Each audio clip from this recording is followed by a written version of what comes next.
Hello class, this is Introduction to Psychology 2, Week 6. My name is Dr. Neil Sogi, and today we're going to be taking a look at emotion and stress. So let's start off by picking up where we left off about emotions from last week. So here's a picture of where the amygdala is.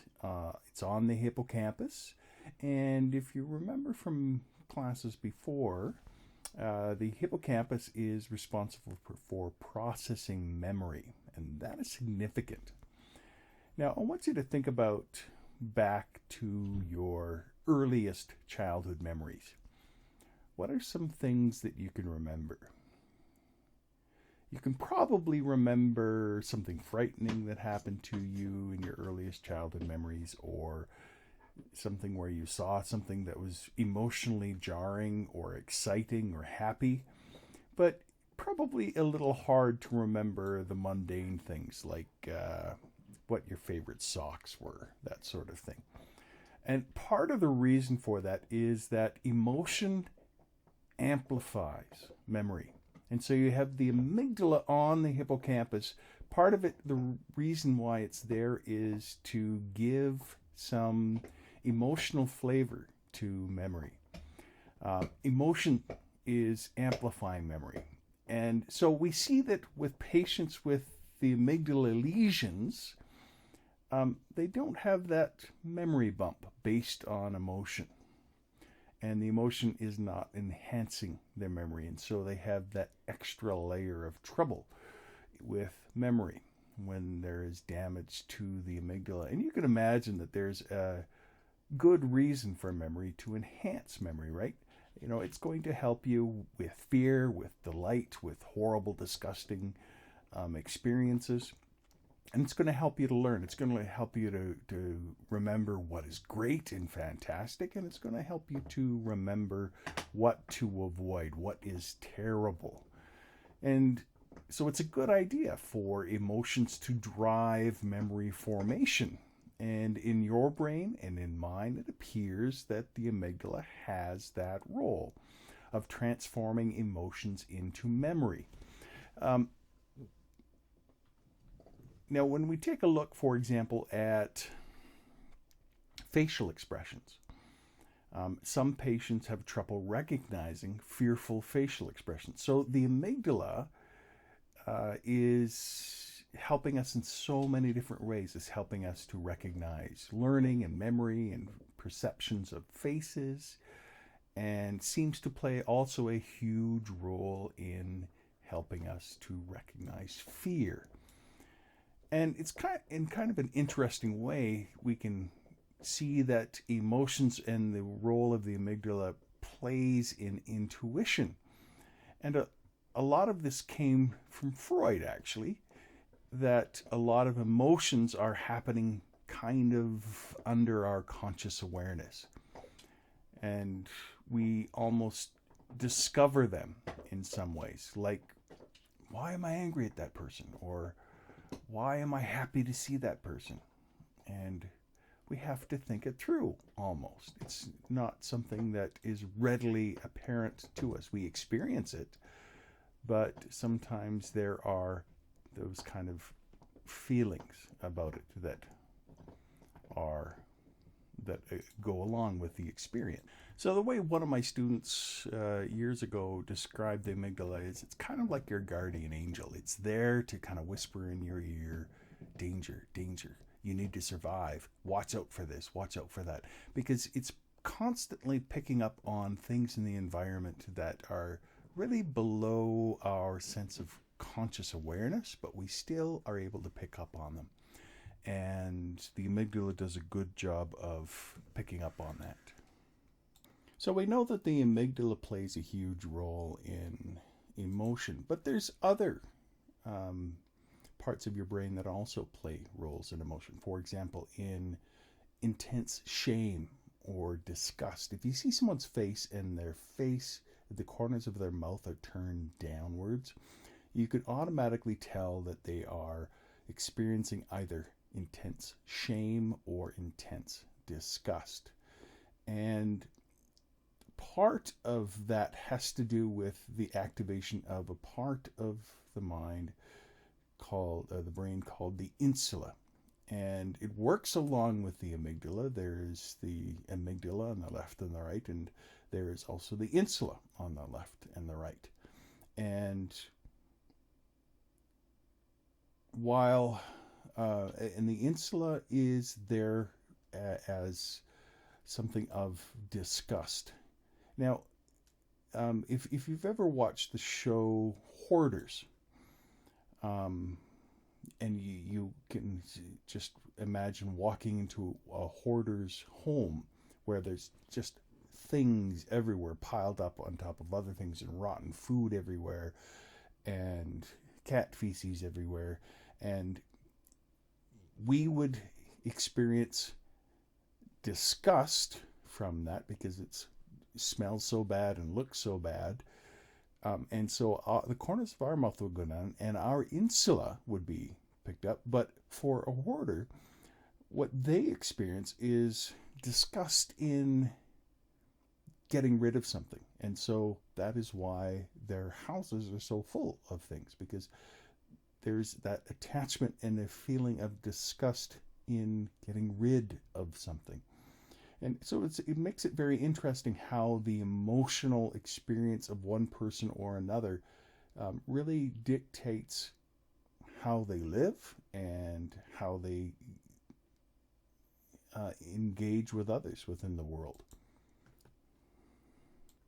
Now, years ago, I lived in California, and at the University of California, Irvine, there's an interesting research study done where they looked at, did PET scanning, positron emission tomography, while watching some short films that had some very powerful emotions expressed or neutral emotions.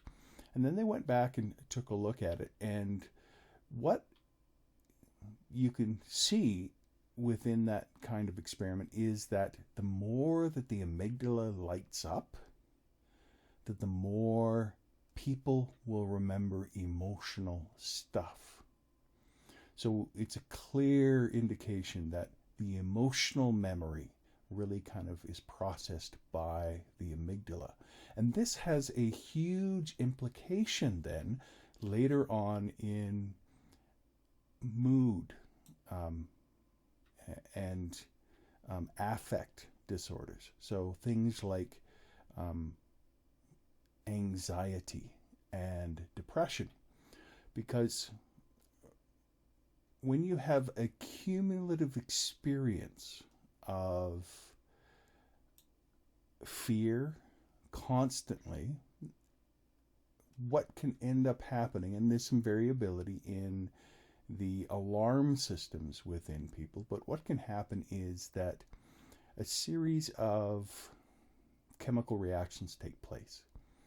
And early on in life, it can basically set your alarm bell so it's very sensitive to issues of fear. And if that continues, some 15, 20 years later, what we see is the development of anxiety disorders as well as depression.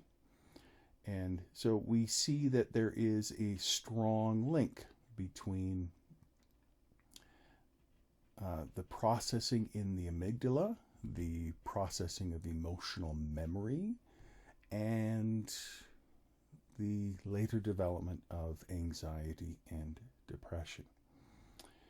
Now there's another part to that, and it's what we call the serotonergic part. Because what ends up happening in serotonin, which is a neurotransmitter within your brain, is that's a part of your brain system that turns down the alarm bell that says, no, there is no danger here. There's nothing to be afraid of here. And the more serotonin you have in your system, the more that your alarm bell is turned down, and the less responsive your amygdala is to alarms of fear. And so that is part of the reason why a selective serotonin reuptake inhibitor works so well in the treatment of anxiety and depression. It's not that it makes you feel happy, but it turns down our fear alarm that is going off subconsciously within the mind. And over a period of time of several weeks and months, the feeling of anxiety or depression can then begin to lift.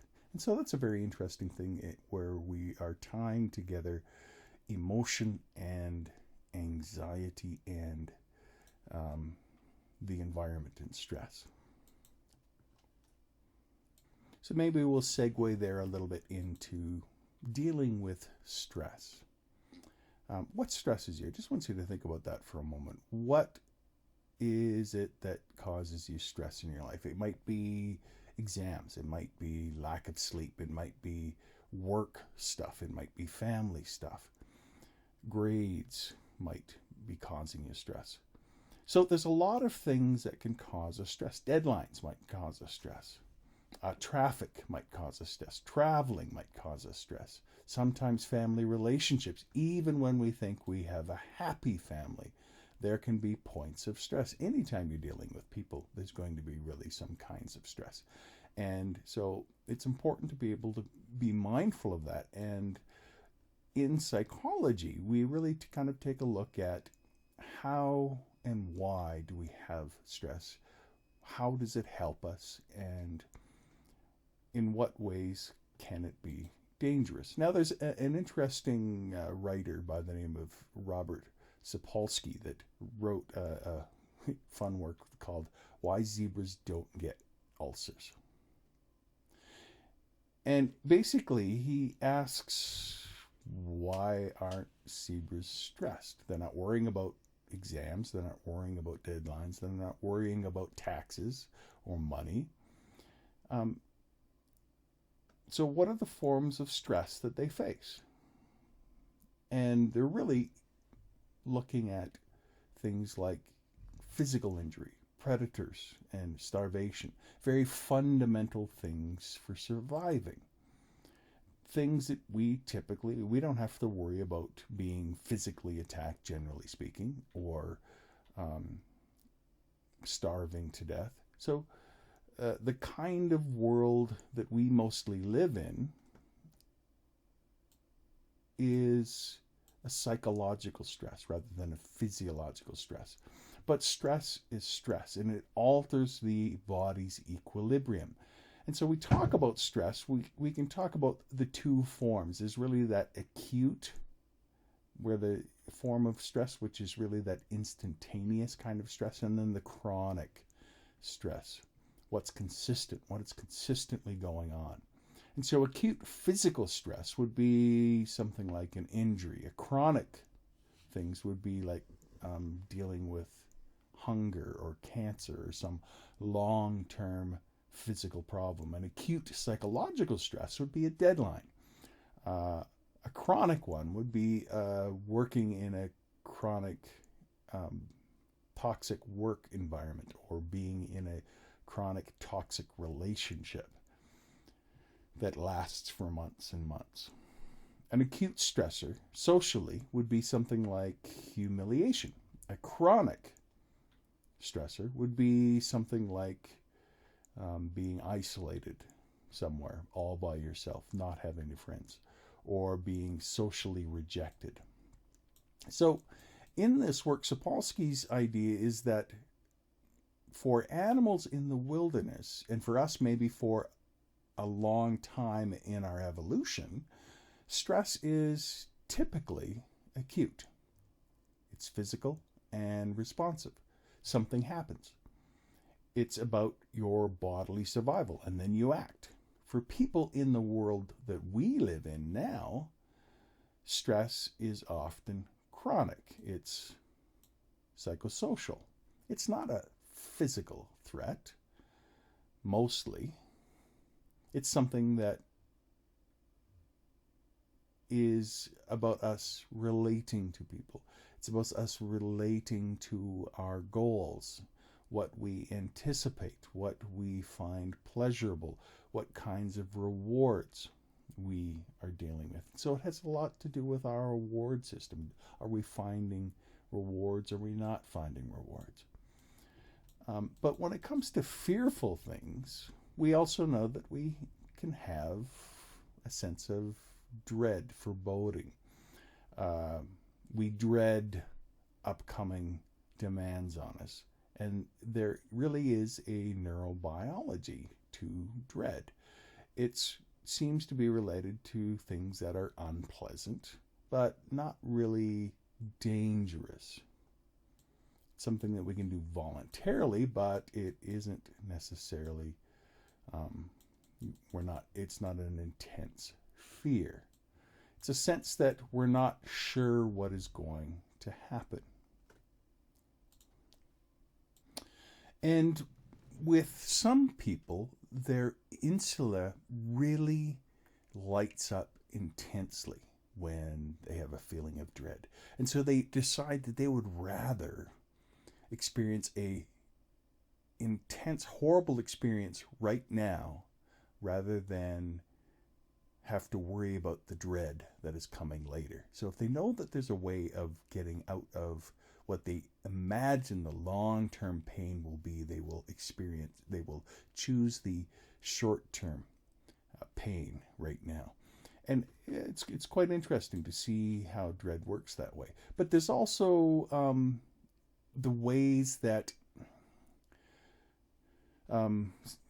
stress works for things like serotonin.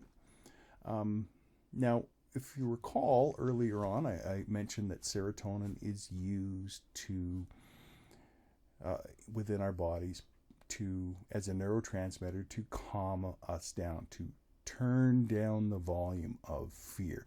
But there's some other things that serotonin does.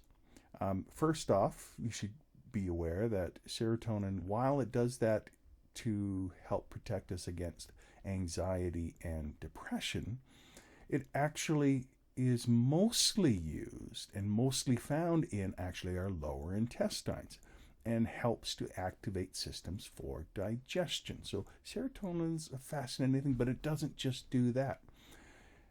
It also is used for activating platelets in your blood. And so there's all of these things that tie together within your system. So if you are stressed and afraid of something, you will typically produce less serotonin. Your neurons will be less receptive to absorbing serotonin. They will be less sensitive. Your digestion will not work quite as well. And also it will play with the way that your blood works.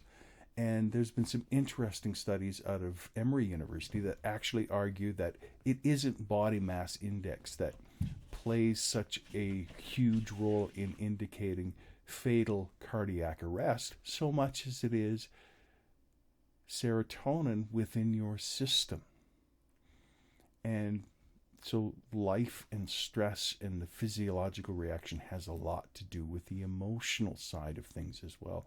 And maybe that's one of the reasons why in Caucasian males over the age of 45, one of the times when there seems to be a cluster of fatal cardiac arrests is Monday mornings. And why would they be Monday mornings? Because they're stressed about their work. So this kind of thing goes on. And it's quite fascinating to see. Now, there is also some work back in the 1930s. There was a Canadian-Hungarian researcher by the names of Hans Selye that while working with rats, he was really looking at rats, and he was an endocrinologist, I think it was, and he was looking at rats trying to figure out how some ovarian chemicals and hormones impacted the functioning of rats. But And so he would pick up the rats and he would inject some, but then he would also pick up other rats and just handle them. And that was his control group. But he was always kind of awkward with the rats, and he would drop them and they would get out of their cages and they would scurry underneath tables and he would have to go chase them. And this would go on for weeks and months. And what he found while he was doing his research is that these rats that he was experimenting on and fighting with because he couldn't handle them very well, was that over time they started to develop peptic ulcers. Ulcers in their eating systems, enlarged adrenal glands, and shrunken immune tissue. And he realized that this wasn't anything to do with the experiment that he was looking at, but it was more having to do with stress-induced physiological changes within the rats due to the way that he was handling them. The long-term stress was having biological changes. And it's from that observation that people started to realize that long-term stress has an impact on humans as well. Their own ability to fight infection, their own immune system, and chronic stress can wreak havoc on the sympathetic and parasympathetic branches of the nervous system. It can impact blood vessels and sweat glands and muscles and hair. And all of this, when you activate the fight or flight response and you release epinephrine or norepinephrine, and really you need to kind of remember that epinephrine and norepinephrine is really the same thing as adrenaline and noradrenaline. So there's this kind of British-American difference there, but they're basically the same things. That when that is activated and when our body is excited by this stress, normally what will happen is part of that response is the hypothalamus, which releases corticotropin releasing hormone to the anterior pituitary. So in about 15 seconds from that release into the blood, it reaches the kidneys, and a few minutes later that begins to produce glucocorticoids or steroids or cortisol. And this is often used as a marker for stress response. A brain to hypothalamus to pituitary to kidney system. And what we can see is when we have this over a period of time, this release of cortisol over a period of time, cortisol actually becomes toxic to the system. It can damage neurons. It causes fatigue and muscle weakness over time. And you get this stress-induced hypertension, a suppression of digestion. And all of these long-term problems start to take their toll. You get suppression of growth. If you're in a growth period within your life. So stress can be metabolically an expensive thing to do. Reproduction as well can be turned off or turned down. That can also lead to impotency or a loss of libido. As I mentioned, a suppression of the immune system. So you're turning down energy spent on immune processes temporarily because your body perceives that there is an emergency going on. But too much of that increases your danger of disease. Now, that corticotropins, they can sharpen your cognition for a short period of time to get you out of a danger, but when it happens over a period of time, as I mentioned, it can lead to neuronal death. And so you can have things like hippocampal shrinkage, where you are not able to process memories as well. So there's lots of issues that go on when there is stress within a person's life. So what we can see is that continued exposure to threatening stressors without the opportunity to resolve the stress productively can lead to some very negative health outcomes. Although most findings derive from research with adults, a relatively recent study that will likely be of great interest to you focuses on female adolescents from the ages of 15 through to 19. And the researchers really sought to determine the extent to which early stressful family environments were related to changes in inflammatory processes in the body that might later cause physical problems. Participants reported the extent to which they perceived their early family climate to be harsh, that is, marked by high conflict, lack of emotional warmth, violence, and being sworn at or threatened. And then, 3 times over the next 18 months, participants reported the occurrence of life stressors and had blood samples drawn to assess 3 different aspects of inflammation.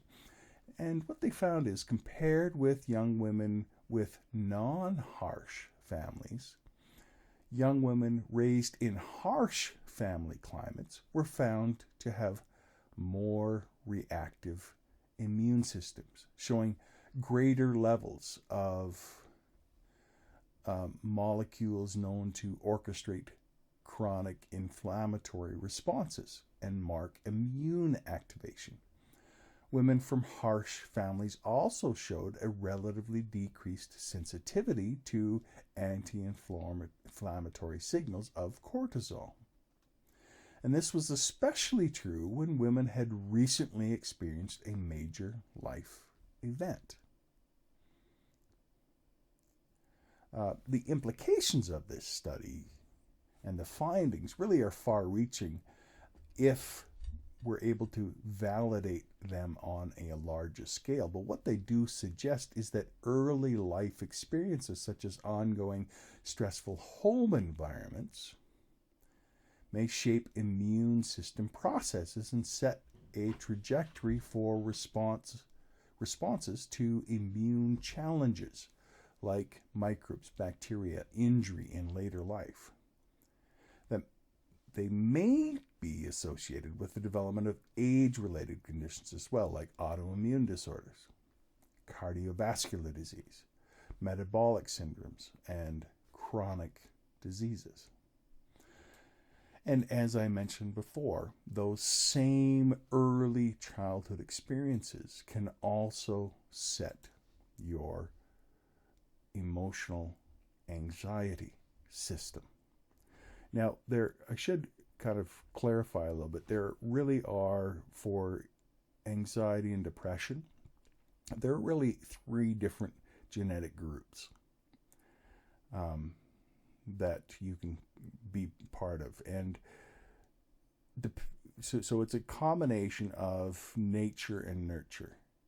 Depending upon your genetic structure and depending upon your early childhood experiences, those 2 components really do play a huge role in the development of emotional disorders later on. But we'll take a look at that later on in the class, so that's not something for this week. But I would like to end with one simple bit of advice for living life with stress within your life and how to be happy. Now, within psychology, there is a theorist by the name of Mikhail Csikszentmihalyi. If you ever go to try to Google his name, you'll have a nightmare of a time because his name is very complicated to spell. But basically, he has a theory called psychological flow. And it's basically, how can you experience happiness? And we'll take a look at what psychological flow is and how you experience happiness another time. But for right now, I want to kind of just simplify it down, because this is an important time, I think, to bring up a simple principle for happiness. And it's very easy to remember. And I've written a few papers on this. And so a few things with Csikszentmihalyi's psychological flow. Basically, you can start off with, what are the kinds of things that you need to have that positive experience within life? First off, it's important to recognize that it's about engaging life. So having clear goals and that are challenging, that you cause you to need to give some attention to something. And yet there is a way for you in that situation to attain those goals. They're hard, but not impossible. That is an important part of that positive experience. It takes strong concentration and focused attention in order to achieve those goals. That is another part of the positive emotional experience in psychological life. It's also important that the activity ultimately, in the long term, be intrinsically rewarding, that you begin to enjoy it because you succeed at it. What's called the autotelic experience, where it's self-rewarding. That you develop feelings of serenity and that you can immerse yourself in something. It's a loss of self-consciousness. You're not worried about how you look in this situation. You're just engaged in it. And then you will begin to experience a sense of timelessness, a disordered sense of time. That basic phrase, time flies when you're having fun, is very true with psychological flow. That you get some feedback from the situation. That you know the task is doable is another part of it. And so there's all these parts within what it takes to experience flow. But I want to simplify it down for you to the basic mathematics of happiness. And you can really simplify it down to I plus M equals H. I plus M equals H. Or you can think of it another way. I am happy. I am happy. And what I stands for is a term called intentionality. And intentionality is basically this. You are focused on something. It's something out there, outside of yourself. You're focused on something outside of yourself.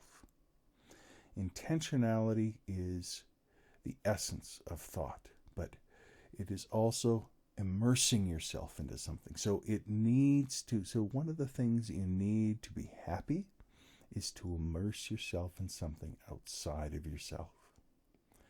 So that's the I part of happiness. The second part is M, and that is meaning. That this is meaningful to you in some way. That you can tell yourself a story that says, this contributes something meaningful. And it might be that you're serving someone else. It might be that you are working towards a mission or goal that is greater than yourself. It might be that you are immersing yourself in something of beauty and of transcendence. Whatever it is that is meaningful to you, immersing yourself in that. So you have the I of intentionality plus the M of meaning. Those two things put together equals happiness. But here's the trick. You never know that you're happy while you're doing it. It's only after the fact. And so happiness is what is called a pre-reflective experience, which means that you can't chase happiness. Happiness has to come to you, and it surprises you when you're doing something else. So the simple rule is, if you're doing something just to be happy, it won't work. But if you're immersing yourself in something because it's meaningful, you will experience happiness. And that's a little bit of the trick of living within stress and being happy. So just think of it this way. When you're playing sports, you might get banged up and bruised, but you win the championship and you're happy. Why? Not because you were exhausted and tired and you're sore afterwards, because those things are not enjoyable. But you're happy because you experienced intentionality, immersing yourself in something, and there was a meaning behind it. And when you put those two things together, you experience happiness. And so that is part of the secret to living within